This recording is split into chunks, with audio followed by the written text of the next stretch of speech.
ये जी आ गई मिर्च, लाल मिर्च, ये आ गई हल्दी, कुरकुम। यहाँ पे जी हमारे प्याज जो है वो ब्राउन होने के करीब है अभी।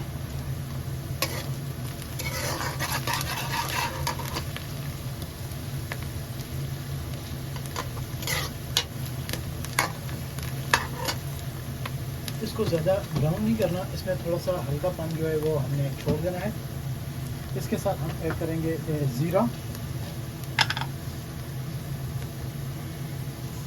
कमून, हब, 1 मलागा